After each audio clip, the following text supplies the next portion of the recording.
ऐसे लिखा हुआ कहीं कहीं मिल जाएगा। अब मुझे बताइए, अब मुझे इसके कन्वर्जेंस को चेक करना है कि ये जो सीरीज है हमारे पास, ये सीरीज है ना e to the power z की, है ना, ये कन्वर्जेंस मतलब ये कन्वर्जेंट है कि डाइवर्जेंट है ना। तो इसके लिए क्या करेंगे हम लोग, un निकालिए। un क्या होगा, है ना, क्या होगा un, बताइए, बता मास्टर। वन अपान से जरिए un मतलब nवां टर्म है ना, तो z to the power n minus 1 upon factorial n minus 1, यही आपका un है, nवां टर्म है ना। ये देखो ये z टू द पावर 1 है, तो यहाँ से स्टार्ट है तो यहाँ तक n माइनस 1 टर्म, और एक टर्म आगे भी पड़ा हुआ है, z टू द पावर 0 से स्टार्ट है ना यार, तो z टू द पावर 0 से स्टार्ट है, इसलिए z to the power n minus 1 ही nवां टर्म बन जाएगा। अगर ये z टू द पावर 1 से स्टार्ट होती सीरीज तो z to the power n nवां टर्म होता, लेकिन चूंकि यहाँ पे ये 1 मतलब z टू द पावर 0, तो इसका मतलब series z to the power 0 से स्टार्ट है, इसलिए nवां टर्म आपका यही हो जाएगा, ठीक है ना, ये nवां टर्म हो गया इस तरीके से। अब un प्लस 1 निकालेंगे आप, un प्लस 1 क्या होगा, तो आप यहीं पे n के स्थान पे n प्लस 1 कर दो, और चाहे यहां से ही छाप दो, यही तो अगला वाला टर्म है, तो z to the power n upon factorial n। अब हम निकालते हैं un plus 1 upon un, D'Alembert's ratio test की तरफ हम बढ़ रहे हैं, है ना। un प्लस 1 अपान un करेंगे तो z to the power n upon factorial n total upon z to the power n minus 1 upon factorial n minus 1। तो यहाँ से क्या हो जाएगा, यहाँ से हो जाएगा आपका z to the power n और अपान फैक्टोरियल n, और यहाँ पे है z to the power n minus 1, और यह फैक्टोरियल n माइनस 1 ऊपर और अपान फैक्टोरियल n यहाँ, क्लियर है ना। तो यहाँ से ये कट जाएंगे तो खाली ऊपर बचेगा z आपके पास, और यहाँ पे हो जाएगा n, क्लियर है सबको, है ना, एकदम स्पष्ट बात है, कोई समस्या नहीं है, क्योंकि फैक्टोरियल n को लिखेंगे n, फैक्टोरियल n को लिखा जाएगा n into factorial n minus 1, clear है ना। तो ये ऊपर से एक कट जाएगा, n बच जाएगा अपान, क्लियर है।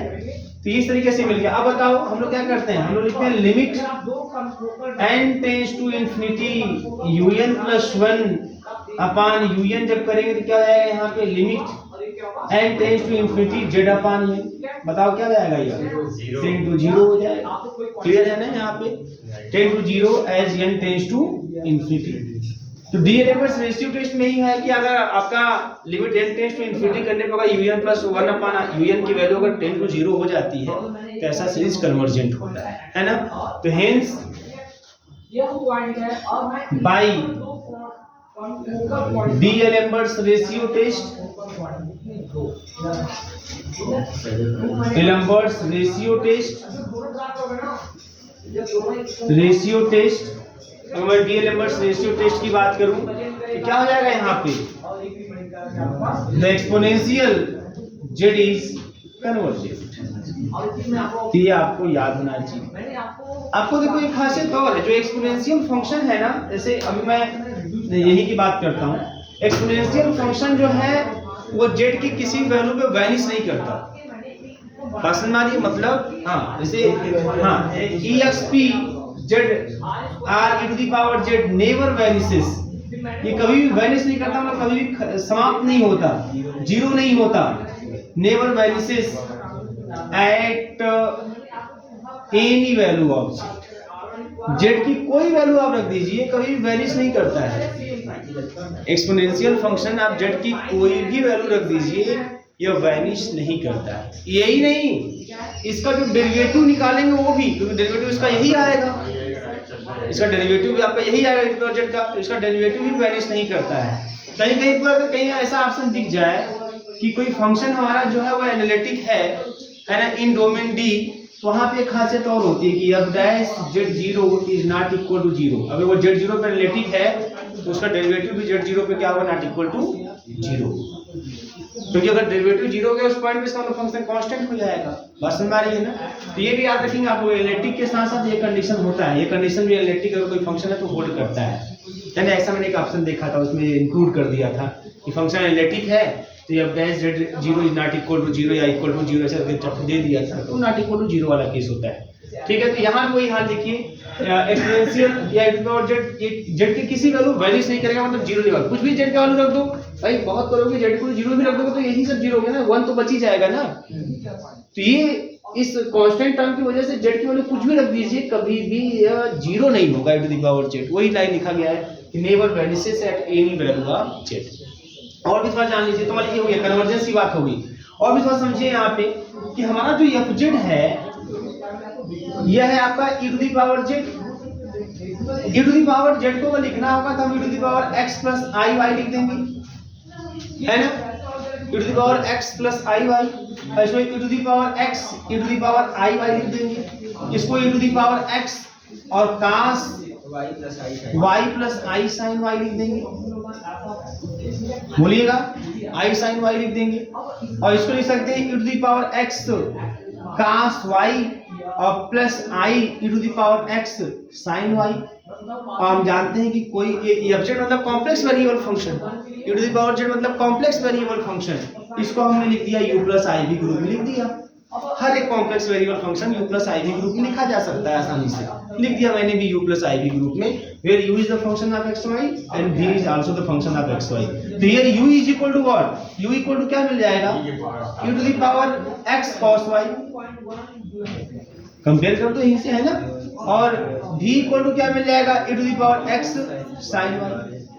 अब अगर हम यहाँ पे CR इक्वेशन देखना चाहते हैं सेटिस्फाई कर रहा है कि नहीं कर रहा है, और CR इक्वेशन देखते हैं, है ना। तो अगर CR इक्वेशन देखें तो क्या है यहाँ पे, डेवा u अपॉन डेवा x, है ना, तो e to the power x ही आएगा और cos y के साथ, क्लियर है ना।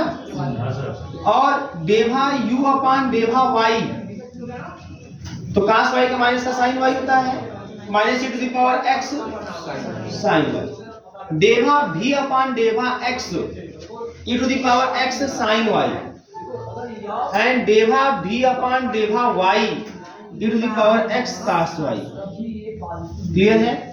तो यहाँ से 10, यहाँ से आपको क्या देखने को मिल रहा है, यहाँ से आपको देखने को मिल रहा है कि भैया जो डेवा u अपॉन डेवा x है यह डेवा v अपॉन डेवा y के बराबर है, देखो है ना बराबर। और डेवा u अपॉन डेवा y जो है वो माइनस डेवा v अपॉन डेवा x के बराबर है। तो इस तरह से यूलर्स इक्वेशन, सॉरी यूलर्स नहीं है, CR इक्वेशन सेटिस्फाई हो गया, है ना। और भी बातें थोड़ा देख लीजिए आप, वैसे u है हमारा डेवा u अपॉन डेवा x आ गया ना, अगर मैं डेवा 2u अपॉन डेवा x2 निकाल दूं तब क्या होगा, तो डेवा 2u अपॉन डेवा x2 निकाल दूं, है ना, तो क्या हो जाएगा यहाँ पे, फिर वही आएगा e to the power x cos y। अगर मैं डेवा 2u अपॉन डेवा y2 निकाल दूं इसको, तो minus e to the power x cos y। अगर मैं इन दोनों को जोड़ दूं, डेवा 2u अपॉन डेवा x2 प्लस डेवा 2u अपॉन डेवा y2, तो ये 0 मिल जाएगा। सिमिलरली आपको यह भी मिल जाएगा 0, क्या, डेवा 2v अपॉन डेवा x2 प्लस डेवा 2v अपॉन डेवा y2 इज इक्वल टू 0। इसका मतलब कि u and v both are harmonic, both are harmonic. समझ में आ रही, मतलब यहाँ पे जो e to the power z जो एक्सपोनेंशियल फंक्शन है, आपने देखा कि एक्सपोनेंशियल फंक्शन का एक्सपांशन जो आपको e to the power z मिला है वो एकदम सेम जैसे रियल में चलता है वैसे ही मिलता है। फिर आपने देखा कि जो यहाँ पे e to the power z जो कॉम्प्लेक्स प्लेन में एक्सपोनेंशियल फंक्शन मिल रहा है आपको, वह कन्वर्जेंट होता है, वो कन्वर्जेंट होता है। फिर आपने ये भी देखा कि जो e to the power z होता है हमारा एक्सपोनेंशियल फंक्शन, है ना, और वो CR इक्वेशन भी सेटिस्फाई कर रहा है जो एनालिटिक होने का नेसेसरी कंडीशन है।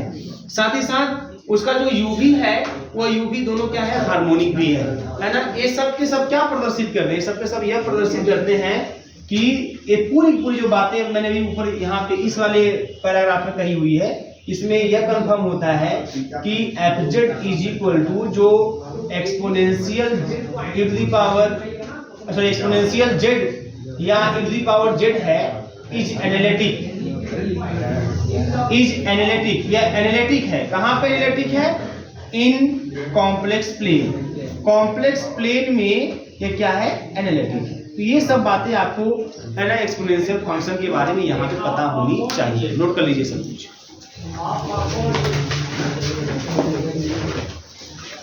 Addition theorem for the exponential function, addition theorem for the exponential function,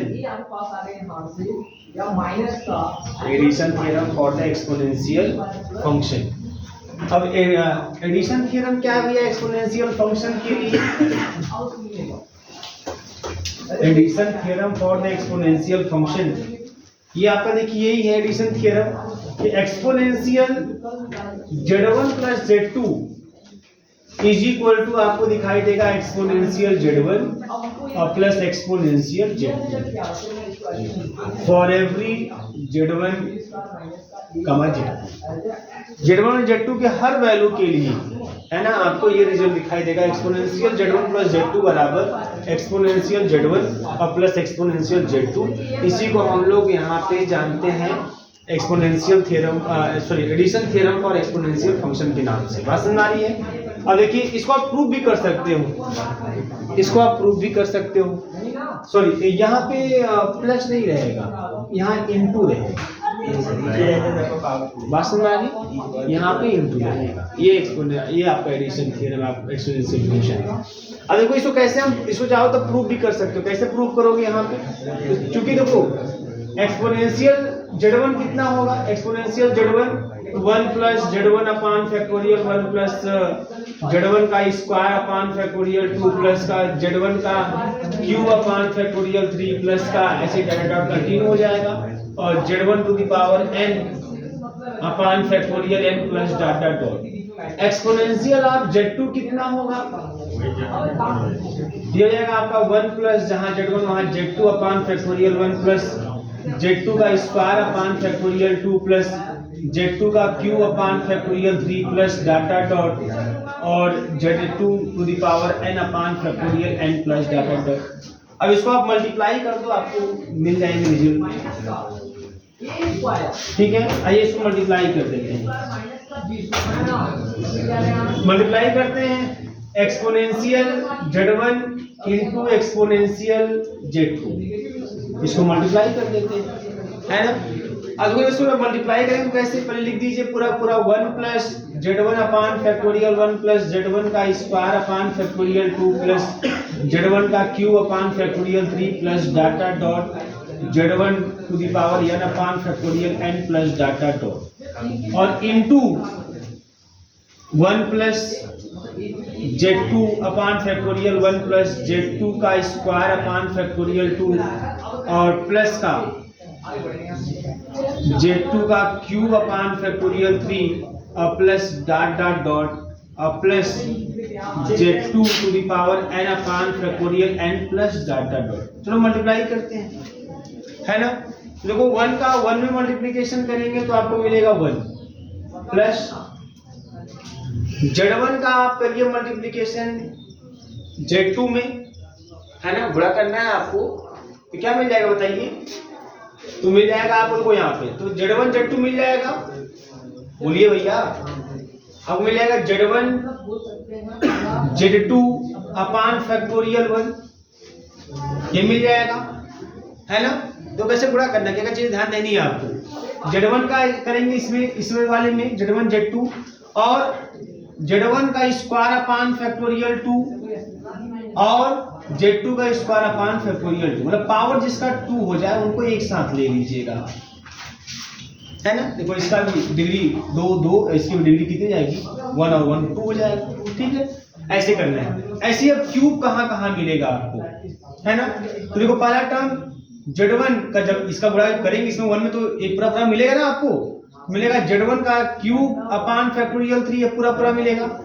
फिर जब यहाँ पे इस z2 क्यूब अपान फैक्टोरियल 3 का गुणा जब इस 1 में करेंगे तभी पूरा मिलेगा आपको, सेम टू सेम 3 डिग्री। और जब z1 अपान फैक्टोरियल 1 का गुणा इसमें करेंगे z2 स्क्वायर अपान फैक्टोरियल 2 में, तो z1 और z2 का स्क्वायर अपान फैक्टोरियल 3, तो यहाँ भी डिग्री 3 हो जाएगी। और जब इस z2 स्क्वायर z2 क्यूब अपान सॉरी यहाँ पे z2 स्क्वायर अपान फैक्टोरियल 2 का गुणा जब इसमें करेंगे, आप किसमें करिएगा? नहीं हो गया ना। और कहाँ 3 मिलेगा?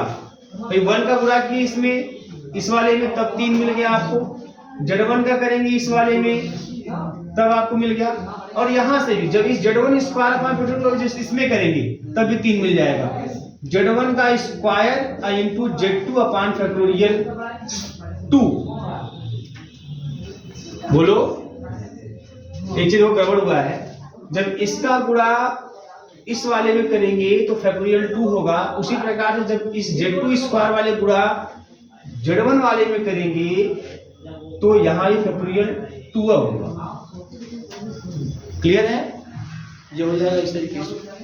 ऐसे ही आप ऐसे आगे बढ़ जाएंगे, जहां जहां डिग्री 4 मिलेगी उनको एक साथ कर लेंगे। अब इससे क्या होगा, देखो ध्यान से, इससे क्या होने वाला है, ये 1 प्लस यहाँ एलसीएम कितना हो जाएगा, 2 हो जाएगा एलसीएम। भाई फैक्टोरियल 2 मतलब 2, फैक्टोरियल 2 मतलब 2, एलसीएम 2 ही होगा।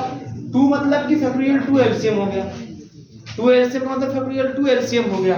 यहाँ से मिल जाएगा 2 Z1 Z2, यहाँ Z1 का स्क्वायर, यहाँ Z2 का स्क्वायर। बोलो भैया, ये मिल जाएगा। प्लस इसमें क्या होगा, एलसीएम 6 एलसीएम होगा, मतलब कि फैक्टोरियल 3 एलसीएम हो जाएगा।